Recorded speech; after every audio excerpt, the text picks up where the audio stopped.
ہمارے پیارے نبی کی مدینہ آمد پر وہ جشن جس کی پوری کائنات منتظر تھی، جن کی آمد کا تذکرہ تمام آسمانی کتابوں اور صحیفوں میں لکھ دیا گیا تھا، جہاں ہزاروں سال پہلے سے ہمارے نبی کی ہجرت گاہ کے لیے نیک لوگ اللہ رب العزت سے طلب و دعا گو اور جستجو میں لگے ہوئے تھے۔ ہمارے پیارے نبی حضور صلی اللہ علیہ وسلم ہجرت کے دوران ابوبکر صدیق رضی اللہ تعالیٰ عنہ کے ساتھ 3 دن جبل سور کو رونق بخشنے کے بعد جب مدینہ کی طرف رواں دواں تھے تو مدینہ سے 3 میل قبل جو قبا نامی بستی آباد تھی، جہاں آپ صلی اللہ علیہ وسلم عمرو بن عوف خاندان کے سردار کلثوم بن الادھم کے گھر ٹھہرے کی ملکیت تھی، اور اس حصے میں جہاں کھجوریں خشک کی جاتی تھی، اس مبارک جگہ کی کھدائی خود آپ صلی اللہ علیہ وسلم نے سنگ بنیاد رکھا، اور سنگ بنیاد کے پہلے پتھر سے لے کر اسلام کی پہلی مسجد جس کی بنیاد ہی روز اول سے تقوی پر رکھی گئی، اس کے مکمل ہونے تک 14 دن آپ صلی اللہ علیہ وسلم بنفس نفیس بڑے بڑے پتھر اٹھا کر لاتے۔ صحابہ کرام حضور سے پتھر مانگتے، کبھی آپ ان کو پتھر دے دیتے اور کبھی کہہ دیتے دوسرے اور پتھر ہیں وہ لے لو۔ اسی جگہ اونٹ کے بیٹھنے کی جگہ کو وہ مقبولیت حاصل ہوئی کہ اس پر سورہ توبہ کی آیت نمبر 108 نازل ہوئی، جس پر حضور صلی اللہ علیہ وسلم نے جب عمرو بن خاندان کے لوگوں کے پاس پہنچ کر پوچھا کہ تمہارا کون سا عمل ہے کہ اللہ رب العزت نے قرآن میں تعریف کی ہے، تو ان لوگوں نے کہا ہمارا ایسا کوئی عمل نہیں، البتہ ہم استنجا یا بیت الخلاء میں حاجت سے فارغ ہونے کے بعد کبھی ڈھیلا اور کبھی پانی کا استعمال کرتے ہیں۔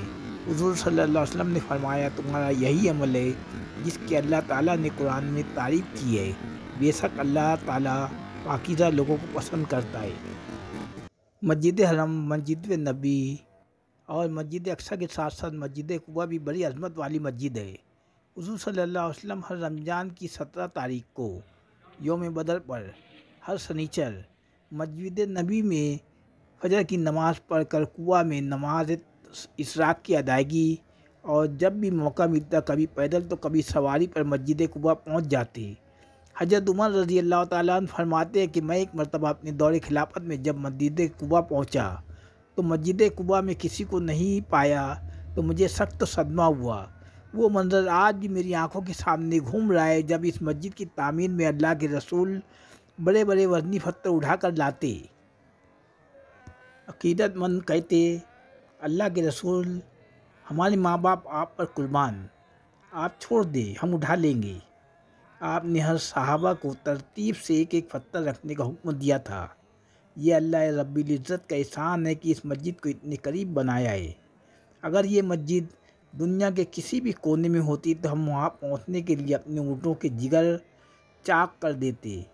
خدا کی قسم اگر یہ مسجد ارسنہ یمن میں بھی ہوتی تو میں رسول اللہ صلی اللہ علیہ وسلم کی اتباع میں ہر ہفتے وہاں پہنچنے کی کوشش کرتا۔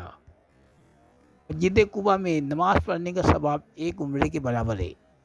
قباء کی تعمیر مکمل ہونے کے بعد جب حضور صلی اللہ علیہ وسلم چلنے کے لیے تیار ہوئے تو قبیلے کے تمام لوگ جمع ہو گئے اور کہنے لگے کہ حضور کیا ہم سے کوئی خطا ہوئی ہے جو آپ ہمیں چھوڑ کر جا رہے ہو؟ یہ گھر، یہ باغات اور یہاں جو کچھ ہے سب آپ کا ہے، ہم آپ کی ہر طرح خدمت کریں گے، مگر آپ ہمیں چھوڑ کر مت جائیں۔ حضور صلی اللہ علیہ وسلم نے اسی وقت فرمایا کہ میری اٹھنی کو وحی کے ذریعے بتا دیا گیا ہے کہ مجھے کہاں جانا ہے، اور جس جگہ میری اٹھنی بیٹھے گی اس کے قریب جس صحابی کا مکان ہوگا اس کا میں مہمان اور وہ میرے میزبان ہوں گے۔ اور آپ اٹھنی پر بیٹھ گئے۔ جب قباء سے نکلے تو سورج کافی اونچا ہو چکا تھا۔ وہ بھی کیا استقبالیہ جشن تھا جس کا تذکرہ توریت، انجیل، زبور اور تمام آسمانی صحیفوں میں پہلے ہی لکھ دیا گیا تھا۔ بنی نجارہ کی ننھی ننھی لڑکیاں دف بجا بجا کر استقبالیہ گیت گا رہی تھیں۔ خواتین اپنے گھروں کی چھتوں پر حضور کی آمد کے شعر و ترانے گا رہی تھیں۔ اٹھنی کے دائیں بائیں انصار مہاجر ہتھیار سجائے ہوئے ساتھ ساتھ چل رہے تھے۔ حبشی باعث مسرت نیزے بازی کا کرتب دکھا رہے تھے، اور زوال کا وقت آ گیا۔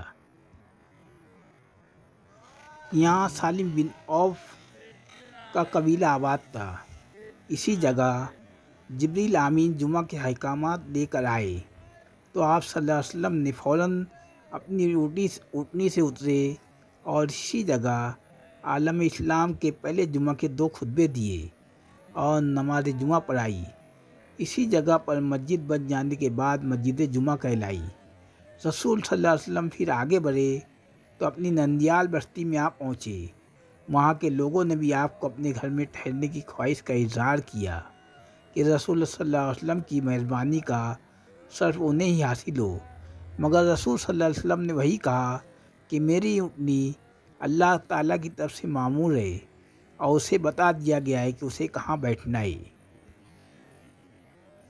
حضور صلی اللہ علیہ وسلم ماہ رجب یا شعبان 2 ہجری میں جب بصیر بن برا بن مادر رضی اللہ تعالیٰ عنہ کے پاس تشریف لے گئے تھے، وہاں ظہر کی نماز کا وقت ہوا تو آپ صلی اللہ علیہ وسلم نے بنی سالمہ کی مسجد میں نماز کی امامت فرمانے کھڑے ہوئے۔ 2 رکعتیں پڑھ چکے تھے کہ تیسری رکعت میں یکایک وحی کے ذریعے تحویل کعبہ کی آیت نازل ہوئی اور اسی وقت آپ صلی اللہ علیہ وسلم کی اقتداء میں جماعت ادا کرنے والوں کے رخ بیت المقدس سے کعبے کی جانب پھر گئے، ایک دم شمال سے جنوب کی طرف۔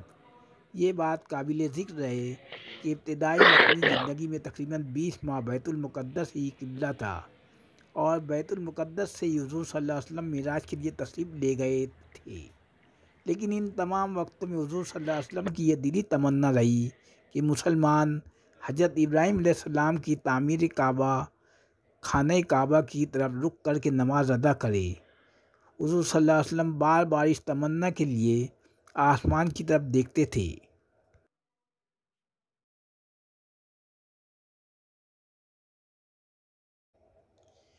مسجد نبی کے قریب مسجد گمامہ واقع ہے، اسے مسجد مصلی بھی کہتے ہیں۔ یہاں حضور صلی اللہ علیہ وسلم عیدین کی نماز پڑھاتے تھے۔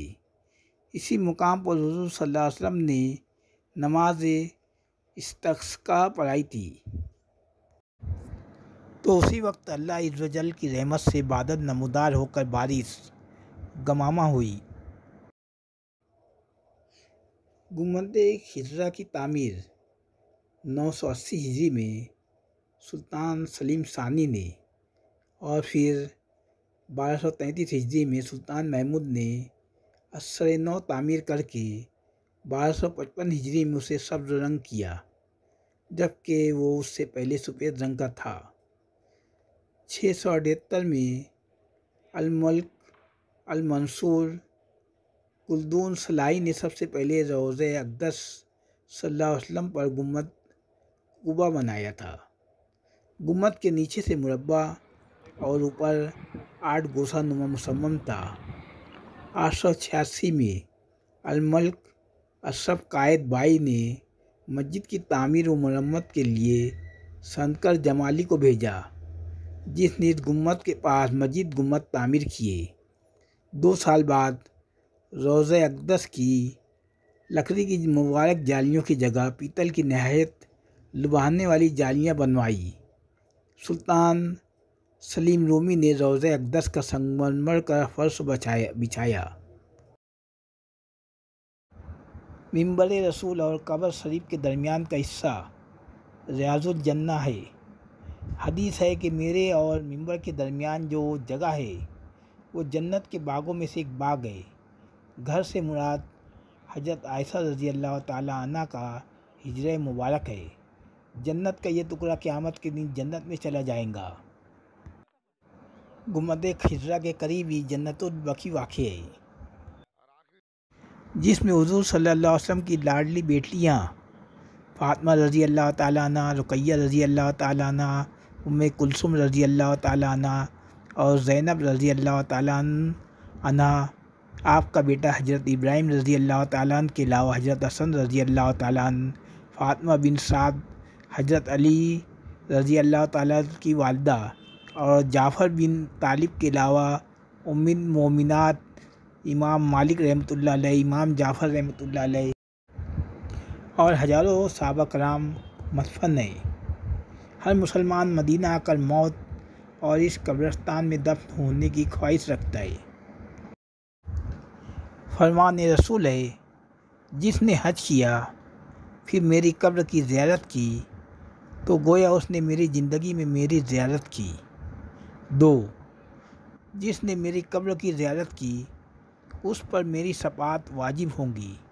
3، جس نے بیت اللہ کا حج کیا اور میری زیارت نہ کی گویا اس نے میرے اوپر ظلم کیا۔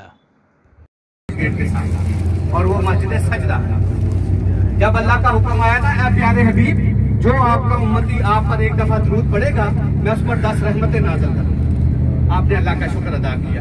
پھر ایک اور حدیث پاک یہ دروازے پہ لکھا ہے، مسجد الامام بخاری، 26 نمبر گیٹ، حرم کا کسی ٹائم بھی آ کے زیارت کر سکتے ہیں۔ اب آپ لیفٹ ہینڈ پہ دیکھیے، حاجی صاحب مسجد سجدہ، حاجی صاحب لیفٹ ہینڈ پہ دیکھیے، مسجد سجدہ، یہ گنبد اور مینار نظر آ رہا ہے، اس کو مسجد شکر بھی کہتے ہیں۔ آج کل اس کا نام ہے مسجد ابو ذر غفاری۔ یہ وہ مقدس جگہ جہاں آقا کریم نے لمبا سجدہ ادا کیا، اتنا لمبا سجدہ کہ صحابہ سمجھے پتہ نہیں اللہ کے نبی اللہ کو پیارے ہو گئے جو سجدے سے نہیں اٹھ رہے۔ بہرحال جب آپ سجدے سے اٹھے صحابہ کرام نے وجہ پوچھی، یا رسول اللہ ہم تو سمجھے آپ اللہ کو پیارے ہو گئے۔ آپ نے فرمایا کہ میں نے اللہ کا شکر ادا کیا ہے کہ اللہ پاک نے مجھ پہ درود پاک کی فضیلت نازل کی۔ یہ بیٹا مسجد عجابہ، عجابہ کا مطلب ہے قبولیت والی جگہ، قبیلہ بنو معاویہ، حضرت معاویہ رضی اللہ عنہ قبیلہ۔ یہ وہ مقدس جگہ جہاں آقا کریم نے امت کے لیے 3 دعائیں فرمائی، 2 اللہ پاک نے قبول فرمائی، 1 سے منع فرما دیا۔ ایک دعا تھی، یا اللہ میری امت کی شکلیں نہ بگڑے، یعنی آسمان سے پتھروں کی بارش نہ کی جائے، اللہ پاک نے قبول کی۔ دوسری دعا تھی، یا اللہ میری امت قحط سالی کے عذاب میں مبتلا، یعنی پانی میں غرق نہ کی جائے، یہ بھی اللہ پاک نے قبول کی۔ تیسری دعا کا قبا قبا قبا قبا الحين الساعة 9. قبا انشاءاللہ أنا تأخير بعدين احد روح قريب. قبا پہلے ہو سلام کر کے قبا کی طرف انشاءاللہ۔ حرم شریف یہاں تک آ رہا ہے، مسجد نبی شریف یہ باہر تک آ رہا ہے، جتنی جنت البقیع کی دیوار ہے یہاں تک حرم شریف آ رہا ہے۔ 10 مینار ہے، 10 اور آ رہے، اس سے بھی اونچے، 4 اس طرف 6 اس طرف۔ چوڑائی میں کنسٹرکشن چل رہا ہے، یہ حرم شریف کی کام، مسجد نبی کا کام چل رہا ہے، ابھی رکا ہوا 2 سال ہو گیا، پھر شروع ہو جائے گا انشاءاللہ۔ تو یہ مسجد عجابہ، قبیلہ بنو معاویہ۔